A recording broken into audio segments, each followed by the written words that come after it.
Share.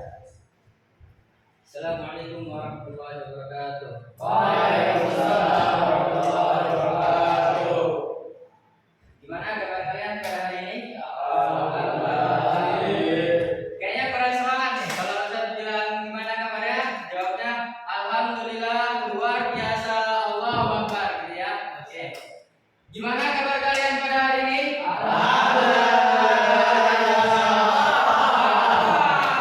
Oke.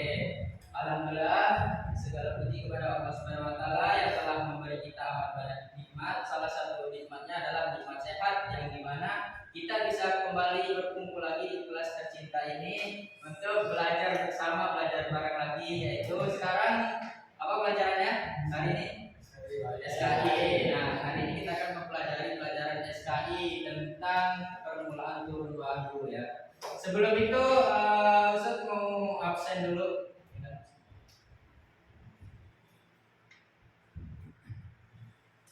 Yang saya panggil ucap hadir ya. Ahmad Yusni, hadir. Afif Karim, hadir. Alif Zainul, hadir. Faris Abdul Muiz, hadir. Muhammad Aisyah, hadir. Muhammad Fawaz, hadir. Muhammad Rian, hadir. Ya, hadir semua ya. Sepertinya hadir semua, tapi kelas ini jumlahnya Masya Allah sangat banyak. Tidak apa-apa. Dengan jumlah 7 orang, insya Allah akan membukakan Allah ini. Amin Ingat kata Soekarno, apa ada ingat? Beri aku 10 pemuda maka aku akan mengguncangkan bumi. Kita 7 pemuda saja insya Allah dengan cukup ya. 7 pemuda. Jadi kita bersungguh-sungguh berjihad. Nah, tapi di balik itu kita harus mempelajari juga sejarah tentang Islamnya ini, sejarah Nabi Muhammad. Ada yang tahu siapa Nabi Muhammad? Nabi akhir zaman banyak kan. Kalau kita sebut dengan Nabi Muhammad, coba Ustaz mau tanya, ketika Ustaz mengucapkan Nabi Muhammad ada apa di benak kalian atau di pikiran kalian yang keluar? Nabi Muhammad. Saya ucap Nabi Muhammad. Apa yang ada di pikiran kalian? Salam. Terus? Nabi Muhammad apa? Nabi akhir. Terus? Bawa syafaat. Terus?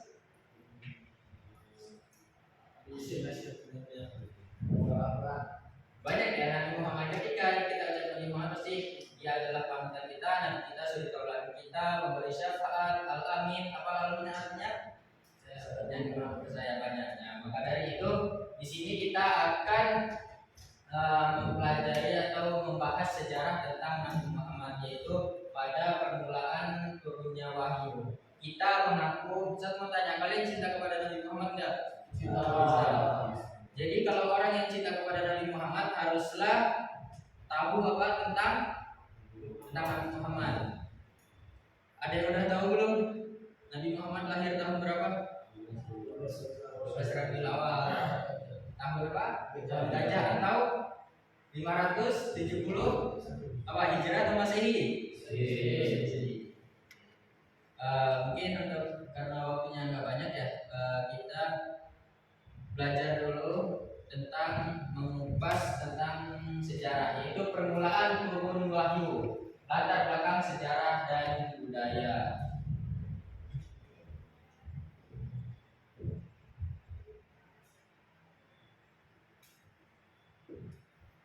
Nah, sebelum turunnya wahyu, pada waktu itu kondisi Jazirah Arab sebelum datangnya Islam.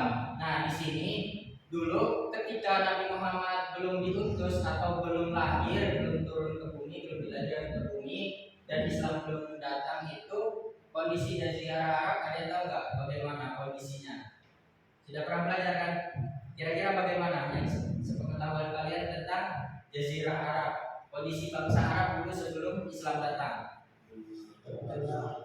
Belum mengenal agama, terus apa? Rusaknya bagaimana nih? Rusak dari apa? Betul tuh, rusak, bagus jawabannya. Rusak. Sini sudah ada penjelasannya, kondisi dan rusak. Jadi dulu itu kondisinya rusak sekali di sosialnya. Jadi masyarakat Arab pada waktu itu kondisi sosialnya sangatlah rusak. Masyarakat terpecah dalam suku-suku tanpa persatuan yang kokoh. Jadi sosial bangsa Arab waktu itu sebelum sebelum Islam datang sangatlah rusak. Salah satunya adalah mereka mengubur bayi bayi perempuan hidup-hidup, yang dimana harusnya bayi perempuan atau kaum wanita itu menjadi penerus atau salah satu penyebab generasi kelahiran berikutnya. Kalau misalkan kita secara logika ya, kalau kita kubur, kita musnahkan bayi perempuan, terus bagaimana dengan generasi-generasi selanjutnya? Sedangkan kita ada karena ya adanya perempuan, itu salah satu kondisi rusaknya. Nah, di bangsa Arab juga ya dulu itu memang banyak suku-suku atau yang kita sebut kabilah-kabilah yang kuat atas loyalitasnya. Mereka itu tapi karena banyaknya suku itu mereka banyak yang terpecah belah sehingga banyak terjadi peperangan antar suku. Itulah salah satu kondisi sosial di bangsa Arab sebelum Islam datang.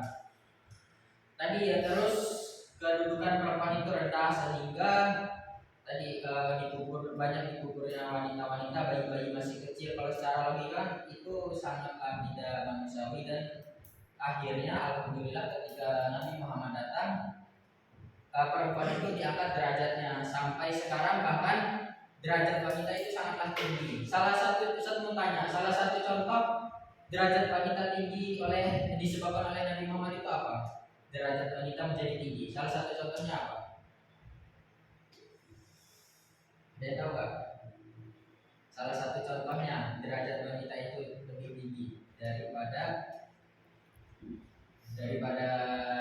laki-laki.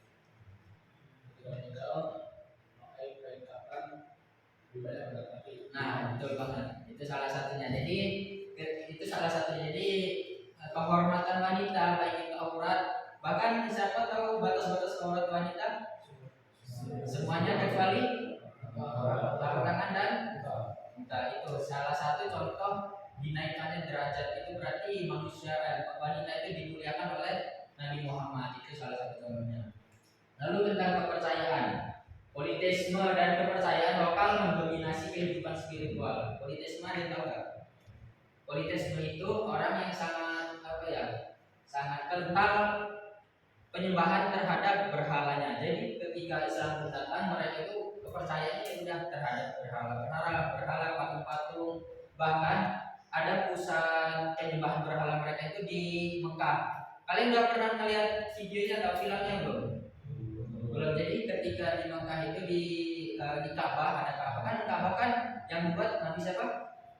Zaman siapa? Nabi Ibrahim. Jadi di sekeliling Ka'bah itu isinya itu patung-patung semua. Bahkan di dalam Ka'bah itu sendiri ketika zamannya kakeknya Nabi Muhammad itu ada patung berhala yang besar. Jadi di Ka'bah itu bisa masuk, ada tikungannya, di dalamnya itu ada berhala lagi. Nah, itu pusat penyembahan berhala mereka di Mekah, yaitu yang disebut politisme dan kepercayaan lokal mendominasi kehidupan spiritual.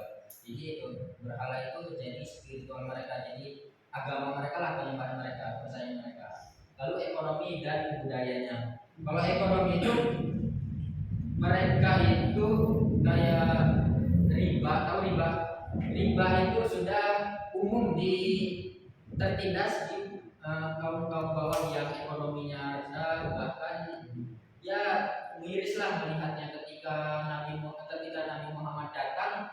Ya alhamdulillah ekonomi tersebut bisa distabilkan dan budaya-budaya kayak tadi yang sosial, budaya kesukuan itu bisa diperbaiki dengan sebaik-baiknya. Nah, lanjut untuk pembahasan selanjutnya adalah kehidupan Nabi Muhammad SAW sebelum kenabian. Nah, latar belakang Nabi Muhammad itu dikenal jujur, dipercaya masyarakat Mekah. Nah, apa saja sikap jujur beliau? Yang pertama itu terlibat dalam perdagangan keluarga dan mengejar ketenangan melalui tafakur. Ada yang tahu tafakur itu apa? Tafakur itu kita memikirkan tentang penciptaan alam, makhluknya dan sebagainya, itu mengejar ketenangan. Jadi kita bertafakur tentang keesaan Allah, kebesaran Allah, tentang apa yang Allah ciptakan untuk kita. Nah, untuk dalam perdagangan ini sendiri, Nabi Muhammad itu kan pas masih kecil ya, beliau itu ayahnya meninggal pas apa? Pas masih dalam kandungan. Terus beliau lahir masih bersama ibunya ya. Terus ketika ibunya meninggal itu Nabi Muhammad umur berapa? 8 tahun atau 6 tahun? Nah ya, jadi Nabi Muhammad umur 6 tahun itu ibunya meninggal. Nah ketika umur 6 tahun Nabi Muhammad sudah yatim piatu, dan lalu beliau ikut dengan pamannya atau kakeknya dulu? Kakeknya di umur berapa? Ya, di umur 6 tahun itu ketika ibunya meninggal sampai dengan umur berapa tahun? 8 tahun, atau ada yang bilang 8 tahun, ada yang bilang 9 tahun. Nah itu ikut kakeknya. Nah pas ikut kakeknya itu beliau diajak ya mengembala, terus berdagang. Nah di masa perdagangan itulah ada satu sifat yang memang benar-benar menjadi suri tauladan untuk kita semua, yaitu sifat jujur. Contohnya ketika waktu itu ada kaum Bani Israel yang kaum Quraisy yang membeli dagangan beliau, bahkan beliau sampai berbicara seperti ini, silakan beli daganganku, kalau bahasa kita ya, beli daganganku, kalaupun buah ini itu waktu itu yang dijual buah, kalaupun buah ini tidak manis, engkau boleh mengembalikannya tanpa membayarnya. Itu salah satu sikap yang amat sangat kita harus tauladani dari Nabi Muhammad SAW. Lalu tadi yang mengajar ketenangan melalui tafakur, banyak beliau ketika melihat di masyarakat itu sendiri banyak orang yang menyembah berhala. Secara hati nurani Nabi Muhammad, hal itu sangatlah tidak benar dan sangat menyimpang bagi kehidupannya, karena ya tidak masuk akal juga. Kayak logika tadi ketika yang masa sosial, di kondisi sosial beliau, mereka itu bangsa Arab membunuh wanita-wanita yang tidak bersalah, bayi-bayi yang tidak bersalah, itu sangat tidak masuk akal. Jadi itu mereka, Nabi Muhammad itu bertafakur melalui hal-hal itu, bagaimana kedepannya. Sebenarnya sebelum Nabi Muhammad menjadi Rasul atau mendapat wahyu itu, beliau sudah ada perasaan atau pikiran yang seperti itu yang menuju ke sana. Maka dari itu beliau bisa mengetahui dan akhirnya ditetapkan sebagai Rasul atau Nabi Muhammad untuk kita semua. Nah, lalu pencarian spiritual, beliau itu sering berdiam di luar kota mencari makna hidup sejati. Nah, mewarisi tradisi keagamaan leluhur, mempersiapkan diri untuk wahyu. Ya tadi yang seperti Ustaz jelaskan. Lalu yang selanjutnya adalah Gua Hiro. Nah, Gua Hiro itu tempat apa? Gua Hiro terjadinya peristiwa apa? Apa? Ya, jadi Gua Hiro itu tempat turunnya wahyu. Tetapi di Gua Hiro itu tidak hanya sehari Nabi Muhammad ke Gua Hiro itu. Jadi ketika Nabi Muhammad ingin bertafakur dan berdiam diri atau menyendiri, beliau pergi ke Gua Hiro. Ini ada sejarahnya, jadi bukan sejarah sih, ada sekilas tentang Gua Hiro. Gua Hiro adalah tempat yang sangat penting dalam sejarah Islam, terutama terkait dengan Nabi Muhammad SAW sebelum dan saat menerima wahyu pertama. Jadi sebelum Nabi Muhammad menerima wahyu, Nabi Muhammad itu sudah sering main ke Gua Hiro. Ibaratkan kalau kita base camp lah, misalkan base camp saya di sana lagi ngapain, buat apa gitu. Tapi kalau kita kan mungkin apa ya, nongkrong atau apa ya base campnya. Kalau Nabi Muhammad beda, beliau beribadah, bertafakur, bermunajat kepada Allah SWT. Ada yang tahu nggak letaknya Gua Hiro itu di mana? Ya, Jabal Nur, benar. Jadi Gua Hiro itu terletak di Jabal Nur. Jaraknya sekitar 3-4 km dari Masjidil Haram di Mekah. Nah, Gua Hiro itu kalau pandangan kalian tentang Gua Hiro itu besar atau sempit atau bagaimana? Besar. Nah, sebenarnya Gua Hiro itu tempatnya sempit. Jadi Gua Hiro itu terletak di atas gunung. Jadi ketika ingin ke Gua Hiro ya harus mendaki dulu memanjat gunung itu dan masuk ke Gua Hiro, dan di dalamnya pun hanya cukup sebenarnya 1 atau 2 orang di Gua Hiro itu. Itu kita bayangkan betapa sempitnya Gua Hiro. Tapi yaitu dari situ hikmahnya adalah Rasul itu bersungguh-sungguh dalam beribadah kepada Allah, dalam bertafakur kepada Allah, dalam bermunajat kepada Allah di situ. Lalu apa aja yang aktivitas yang dilakukan oleh Nabi Muhammad di Gua Hiro? Yang pertama itu ya beliau pastinya bertahanus. Bertahanus apa? Bertahanus itu seperti merenung, bermuhasabah. Ya kayak kita misalkan kita lagi galau ya. Jadi kalau kita mah galaunya beda dengan Gua Hiro. Biasanya kalian galaunya ke mana? Yusni mana Yusni? Galaunya ke mana Yusni? Orang tua. Orang tua. Paling galaunya kalau galau entah itu ke kafe lah, apa kalau Nabi Muhammad beda ya. Itulah bedanya apa ya banyak Nabi Muhammad terhadap kita semua. Beda jauh beda, jangan dibandingkan oleh Nabi Muhammad. Tapi kita harus mengikuti ajaran beliau, mensuri tauladan ajaran beliau. Nah itulah jadi ibadah beliau tuh beribadah di sana. Nah pas di Gua Hiro ini juga Nabi Muhammad menerima wahyu. Di umur berapa Nabi Muhammad menerima wahyu? 25. 25, benar. 25. 40. 25 itu apa? Ketika apa? Menikah sama Khadijah. Ada yang tahu kepanjangannya siapa? Nah, ya betul. Jadi kepanjangannya adalah Khadijah. Itu di umur 25. Tapi kalau menerima wahyu itu di umur 40 tahun. Nabi Muhammad menerima wahyu pertama dari Allah melalui malaikat Jibril. Nah, wahyu tersebut adalah itu ayatnya surat Al-Alaq ayat 1 sampai 5. Ada yang hafal? Coba saya minta bacakan satu orang. Sirasya. Bacakan surah Al-Alaq. Udah hafal kan? Coba dibaca.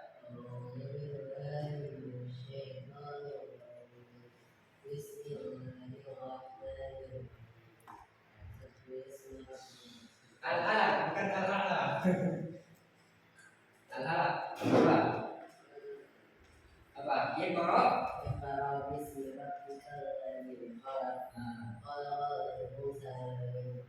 Ya.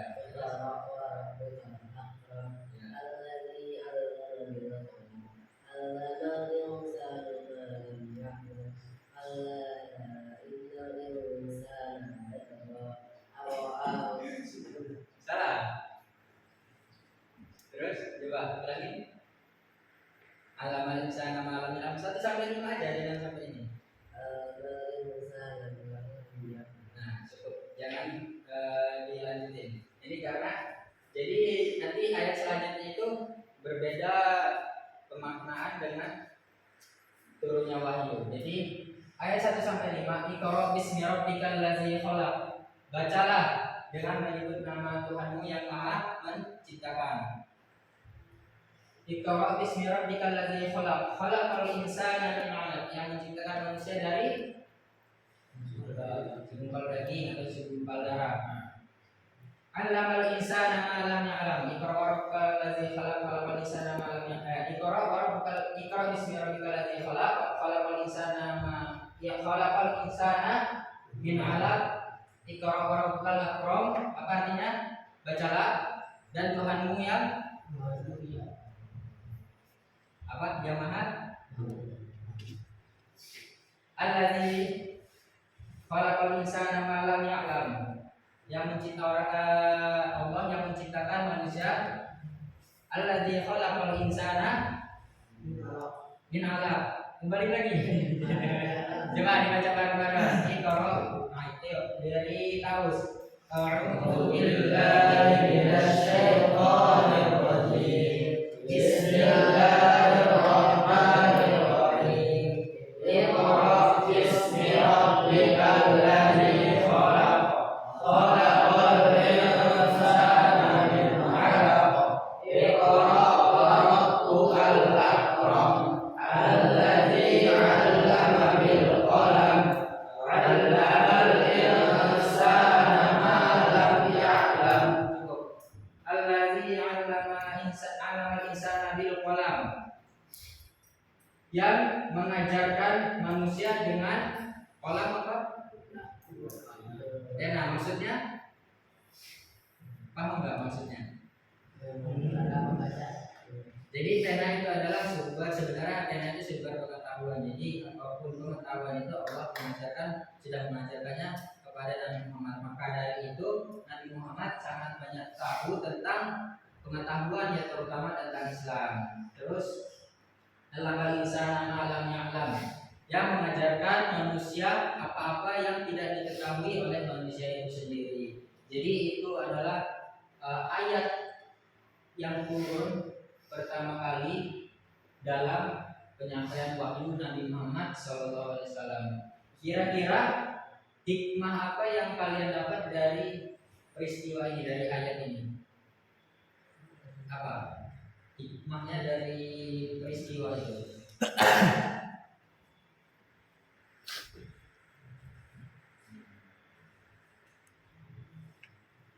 Kalian tahu? Ada di awal bunyi ayat apa? Bunyi ayatnya apa? Awalnya Iqra. Jadi Iqra itu fi'il apa? Fi'il amar yang artinya baca. Ya artinya apa? Kalau bacalah berarti suruh perintah. Jadi hikmahnya salah satunya adalah kita disuruh Iqra, suruh bacalah. Jadi kita jika ingin mengetahui apapun itu, ilmu apapun itu, kita harus banyak membaca. Apakah membaca itu hanya di buku? Enggak. Membaca alam bisa nggak? Bisa. Gimana contohnya? Membaca alam. Jadi contohnya membaca alam itu ya tadi. Ketika kita melihat nih, contohnya siapa ya di sini? Rasya. Kita lihat tuh. Rasya ini orangnya seperti ini, sifatnya seperti ini, masya Allah baik, terus pintar dan sebagainya. Itu kita sama aja membaca alam, ini baca Rasya, gitu. Contohnya ya, coba ya saya. Nah, selanjutnya adalah reaksi Nabi Muhammad SAW terhadap wahyu pertama. Nah, ketika Nabi Muhammad diberikan wahyu pertama itu, beliau itu sangatlah merasa takut dan bingung setelah menerima wahyu pertama. Karena apa? Anda tahu nggak penyebab beliau merasa bingung dan takut? Karena diamanahkan menjadi rasul itu, Anda tahu nggak penyebabnya apa? Sehingga beliau merasa takut dan bingung. Apa kira-kira? Kalau kita mengupas lagi dari sejarah sebelumnya kondisi bangsa Arab, pasti kalian tahu jawabannya. Kenapa beliau takut? Karena kan kita tahu ya rusaknya bangsa Arab itu gimana, bencinya bangsa Arab itu terhadap agama lain gimana. Jadi beliau itu takut karena pada waktu itu juga Nabi Muhammad masih sendiri pas dari turun wahyu. Kan kalian juga udah belajar tentang ketika strategi dakwah Nabi Muhammad kan pertama secara sir sampai beberapa waktu gitu secara diam-diam, itu adalah salah satu bukti ketakutan Nabi Muhammad. Jadi nggak bisa langsung terang-terangan berdakwahnya. Beliau itu secara diam-diam dulu, itu takutnya karena ya beliau nanti langsung ditolak lah, langsung ya kalau secara manusiawi ya kita takut lah. Coba antum ya satu orang ketemu preman 100 orang, kira-kira takut nggak? Ya itu, jadi gambarannya ibaratkan seperti itu. Jadi kita sendiri menghadapi orang-orang jahiliyah atau apalagi yang ajaran kita ini sangat berbeda sama mereka, itu menimbulkan rasa takut. Itu manusiawi Nabi Muhammad. Maka dari itu, nah di sini datanglah Siti Khadijah radhiyallahu anha serta keluarga dan sahabat memberi dukungan penuh. Apa yang diberikan dukungan oleh Khadijah? Nah ini dukungan dari para Khadijah. Pertama, Khadijah itu memberi dukungan secara emosional. Khadijah mendorong Nabi untuk tidak takut terhadap wahyu. Yang dimana Khadijah ini kan Nabi Muhammad ini SAW jangan lihat ini dia. SAW dari bawah jadi Khadijah adalah orang yang pertama menenangkan dan meyakinkan beliau. Tadi Nabi Muhammad menikah dengan Khadijah umur berapa? Khadijah itu siapanya Nabi Muhammad sebelum menikah? Ini sengaja banyak tanya kalian agar kalian itu berpikir atau mengingat kembali sejarah. Siapanya Nabi Muhammad? Atasan atau apa namanya? Bos lah ibaratnya itu. Bos dari perdagangan. Jadi Nabi Muhammad itu adalah orang yang jadi ibaratnya kayak karyawannya lah ya, karyawan Khadijah. Nah, tapi ketika Khadijah menilai Nabi Muhammad itu tadi salah satu kejujurannya, kan Khadijah itu memang walaupun beliau janda ya, janda tapi janda masih janda muda lah, janda muda yang dia tapi walaupun umurnya beda jauh sama Nabi Muhammad ya, tapi memang Khadijah itu terkenal orang yang kaya raya, orang yang baik dan lain-lain lah, pokoknya bagus beliau itu karena ya Masya Allah lah. Nah terus karena Nabi Muhammad itu ya kurang lebih tadi bukan seperti itu ya kita mau ya ilustrasi ya beliau itu Masya Allah lah. Terus karena Nabi Muhammad sifat jujurnya itu jujur amanah, dia makanya dijuluki oleh ini orang-orang itu al-amin yang terpercaya. Nah kerja itu jatuh hati lah ya, kalau ibarat kita apa jatuh cinta ya jatuh cinta. Bahkan saking hebatnya kan kalau kita misalkan Rusia mau suka sama cewek pasti dia duluan yang nembak ya. Kalau kita pasti kalau Nabi Muhammad ini Khadijah duluan yang melamar Nabi Muhammad. Itu sebegitu hebatnya Nabi Muhammad sampai Khadijah duluan atau perempuan duluan yang gimana, perempuan itu kan gengsian ya, yang kita gengsian apalah, jadi nggak mau mengungkapin perasaannya sebelum laki-laki yang mengungkapkan perasaannya juga. Jadi kalian ya itu masih kecil sih. Udah ada yang kalian pacaran? Ada nggak? Jujur. Resmi.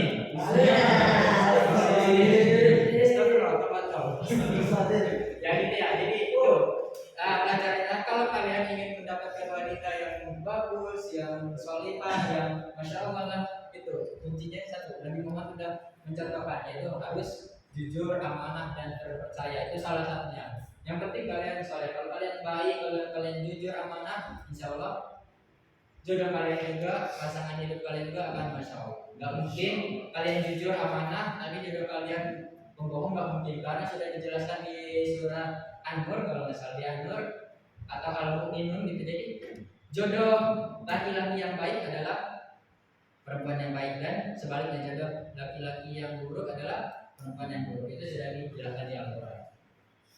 Nah, di sini dukungan emosionalnya apa? Ketika Nabi Muhammad merasa takut, Khadijah berkata seperti ini kepada Nabi Muhammad, demi Allah, Allah tidak akan menghinakanmu selama-lamanya. Engkau menyambung tali silaturahmi, menanggung beban orang lain, memberi orang miskin, memuliakan tamu, dan membantu orang yang tertimpa musibah. Ini dikutip dari hadis riwayat Bukhari Muslim. Itu adalah perkataan Khadijah kepada Nabi Muhammad untuk menguatkan mental beliau bahwasanya Nabi Muhammad diberikan tugas itu, Allah itu merencanakan sesuatu kemuliaan yang besar untuk Nabi Muhammad. Akhirnya Nabi Muhammad ya alhamdulillah secara mental kuat kembali dan percaya dan memberanikan dirinya. Tapi tetap untuk strategi dakwahnya pertamanya adalah diam-diam, lalu beberapa proses baru beliau terang-terangan. Nah, para strategis mendukung penyebaran Islam awal melalui hubungan dan kekayaan. Tadi karena support system ya, kalau kita kan support system kita orang yang memang berada, kaya dan orang yang terpandang lah. Jadi alhamdulillah memudahkan Nabi Muhammad juga dalam berdakwahnya. Lalu pengakuan kenabian, dia adalah orang pertama yang mempercayai kenabian Nabi Muhammad. Jadi orang pertama yang masuk Islam selain Nabi Muhammad. Tapi Nabi Muhammad sebenarnya sejatinya sudah Islam, tapi yang selainnya adalah Khadijah itu sendiri. Mau nggak punya istri kayak Khadijah? Mau nggak? Kok kayak ngomongnya nggak mau? Enggak. Janda kan kaya kalau janda muda enggak? Ini kaya. Ya, kalian perbaiki diri aja, belajar di sini, apalagi nanti yang ada yang udah hafiz belum di sini? Udah selesai. Hafalannya berbanyak siapa? Berapa juz? Berapa? 9 juz. Nanti kalau hafiz, insya Allah istrinya juga hafiz. Nanti bayangkan aja kalau hafiz, alhamdulillah ketika satu rumah simak-simak barang. Ketika punya anak, ngajarin anaknya ngaji. Nah, proses turunnya wahyu selanjutnya pengulangan dan perlahan. Waktu datang secara bertahap untuk memberikan waktu adaptasi. Ya tadi di awal-awal ini Nabi Muhammad belum berbiasa ya dalam adaptasi, beliau masih takut, akhirnya perlahan beliau berdakwah secara diam-diam dan sampai dengan terang-terangan akhirnya. Dan lalu yang kedua adalah peran malaikat Jibril. Malaikat turun di berbagai kesempatan untuk menyampaikan ajaran baru. Jadi wahyu itu kan wahyu pertama kan di wahyu ya dengan surat Al-Alaq ayat 1 sampai 5. Nanti ketika ada beberapa peristiwa yang Nabi Muhammad itu tidak tahu bagaimana solusinya, maka malaikat Jibril berperan sebagai penyampai wahyu. Jadi menurunkan ayat. Al-Quran itu turun secara bertahap, berangsur-angsur, dan dimana dia itu sesuai peristiwa yang jadi. Misalkan kayak peristiwa Fathul Makkah itu turun surat apa sih, saya lupa, ada tahu nggak? Ya Al-Maidah di Fathul Makkah menjelaskan tentang kejadian perang Al-Maidah, perang Fathul Makkah itu gimana dan sebagainya. Itu turun secara berangsur-angsur, ini maksud dengan peran malaikat Jibril. Lalu pembentukan kalam suci, wahyu akhirnya dirangkai menjadi Al-Quran, yang dimana wahyu itu Al-Quran itu kan masih berceceran ya, ada yang di batu lah, ada yang di lagi kulkah kurma, ada yang di tulang, ada yang di kulit unta. Nah itu masih berceceran.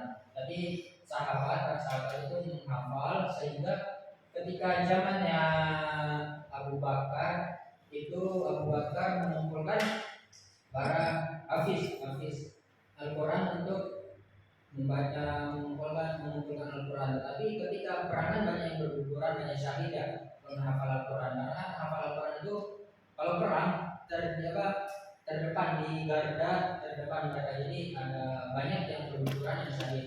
Akhirnya ketika zamannya Utsman, Utsman itu membukukanlah atau membuat Al-Quran itu di satu kitab yang namanya Mushaf Al-Quran. Itu biasanya di ini kita baca Utsmani, Quran Utsmani yang kita pakai sekarang itu Quran Utsmani.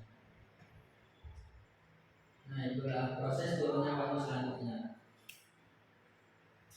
Nah lalu signifikansi turun wahyu pertama bagi umat Islam. Tadi ini sebenarnya pembahasan yang pertama tadi ya, awal kenabian. Ada resmi dimulai Nabi Muhammad SAW kita di umur 40 tahun. Lalu fondasi Islam membuka jalan menuju akidah dan syariat. Jadi ketika di Mekah itu kan awal-awal kenabian di Mekah, Nabi Muhammad itu fokus untuk membenahi akidah dan syariat Islam dulu di sana, karena di sana yang rusak itu akidahnya yang berhala tadi. Ketika saat di Madinah beliau memberi arah spiritual dan sosial bagi umat manusia. Ini ketika ini poin ketika Nabi Muhammad sudah hijrah ke Madinah, yang di sana ya untuk akidahnya sudah banyak yang baik lah. Tetapi kayak hukum perdagangan, syariat, sosial dan yang lainnya masih rusak. Maka dari itu ketika di Madinah Nabi Muhammad memberi pencerahan tentang hukum-hukum tersebut harus bagaimana. Untuk fondasi Islam itu ketika masih di Mekah. Maka ada turun ayat-ayat Makkiyah dan ayat-ayat Madaniyah itu menjelaskan. Coba kalau kalian baca ayat-ayat Makkiyah pasti isinya tentang akidah semua, rata-rata tentang akidah. Kalau Madaniyah, makanya banyak Madaniyah itu suratnya yang panjang-panjang. Contohnya apa surat Madaniyah? Al-Baqarah, An-Nisa. Al-Baqarah menjelaskan tentang apa? Kayak cara penyembelihan ini kan, penyembelihan sapi, terus banyaklah. Terus An-Nisa tentang hukum-hukum perempuan, tentang hukum syariat. Kalau di Makkiyah apa contoh suratnya? Satu aja, yang paling pendek. Surat paling pendek apa? Anas, Al-Ikhlas atau Anas? Yang paling pendek apa? Al-Ikhlas membahas tentang Qul huwallahu ahad. Maksudnya tentang apa itu? Tentang akidah kan? Tentang akidah keesaan Allah itu tentang akidah. Makanya Al-Makkiyah itu pendek-pendek tapi tentang akidah semua. Kalau Madaniyah panjang-panjang ya karena itu tentang hukum penjelasannya. Nah kesimpulan dan pelajaran yang diambil pada kisah ini atau materi ini. Yang pertama itu pentingnya persiapan spiritual. Tahapan sebelum kami membantu menerima petunjuk dengan tabah. Jadi untuk hikmah atau pelajaran yang bisa kita ambil, apapun itu kita harus persiapan, terutama tentang spiritual. Kayak kita, nanti kan bentar lagi ujian ya kalian ya. Tanggal berapa ujian? Tanggal 17 ya. Itu kita dipersiapkan dari sebelumnya untuk mempersiapkan baik itu ibadahnya, karena dengan ibadah itu kita bisa bertakarub atau mendekatkan diri kepada Allah Subhanahu wa taala. Kita bisa minta doa, minta wahyu dan sebagainya. Paling saya sebutkan adalah dukungan keluarga dan sahabat. Nah, ini tadi ketika kita ada ini hikmahnya kita ambil ya. Ketika kita ada masalah apapun, entah itu berat atau kecil, selagi kita tidak bisa tidak merasa berat untuk menghadapinya, maka kita minta dukungan kepada orang tua, kepada, kalau di sini orang tua kalian, ustaz-ustaz sekalian, wali asrama, nah bilang aja curhat apa masalahnya. Itu adalah salah satu bentuk kalian itu butuh atau makhluk sosial untuk orang lain. Jangan dipendam sendiri. Pokoknya ini Nabi Muhammad juga udah ngajarin, jangan dipendam sendiri kalau ada masalah ya. Lalu benar-benar secara bertahap. Proses turunnya wahyu menjadi pelajaran kesabaran. Jadi proses kalian itu di sini bertahap. Kalian harus bersabar. Insya Allah di balik kesabaran itu akan ada kesuksesan yang besar nanti ke depannya. Jadi kalian di sini belajar harus bersabar, menghadapi kehidupan di sini harus bersabar. Insya Allah beda dengan orang luar. Kalian itu lebih mulia daripada orang-orang belajar di luar kalau secara agama dan sebagainya. Kalian itu mulia di sini. Ya, jadi harus banyak bersabar dan tabah dalam menjalankan proses itu. Nah, mungkin itu materi kita. Nanti saya waktunya ya. Ya itu. Jadi kesimpulannya tadi sudah saya jelaskan. Jadi 3 poin ini menjelaskan tentang hikmah dari materi tentang permulaan turun wahyu Allah Subhanahu wa taala. Nah, mungkin itu saja. Kalau misalkan ada yang kalian masih bingung tentang sejarah ataupun ya, saya juga masih belajar, kita sama-sama masih belajar, dan mungkin nanti juga kalian bisa tanya-tanya ke Ustaz Anda sebagai ustaz kalian, tanya-tanya apa tentang, intinya satu pesan Ustaz, kalau kalian mencintai Nabi Muhammad, minimal kalian membaca sirah Nabi Muhammad agar tahu tentang kisahnya. Itu bukti kecintaan kita. Kalau kita mencintai wanita saja, kita pasti banyak ikut tentang dia stalking orang itu kan biasanya. Jujur aja kalian pasti kayak gitu kan. Jujur aja stalking atau kita banyak ikut tentang dia lah. Jadi gitu. Kalau kita merasa cinta kepada Nabi Muhammad, kita kepoin Nabi Muhammad. Kita baca sirahnya, kita tonton apa video-video ilustrasinya tentang Nabi Muhammad, kejadian-kejadiannya gitu. Ya intinya itu. Gak apa-apa di sini belajar tanpa adanya hiburan HP dan sebagainya, sabar aja. Di sini kalian berproses untuk menjadi orang. Mungkin itu jika ada kekurangan atau ketidaksempurnaan dari penjelasan Ustaz mohon maaf, karena yang maha sempurna adalah Allah yang maha kuasa. Jadi terima kasih semua untuk hari ini. Adalah Ustaz. Assalamualaikum warahmatullahi wabarakatuh. Waalaikumsalam warahmatullahi wabarakatuh. Tangan kita semua.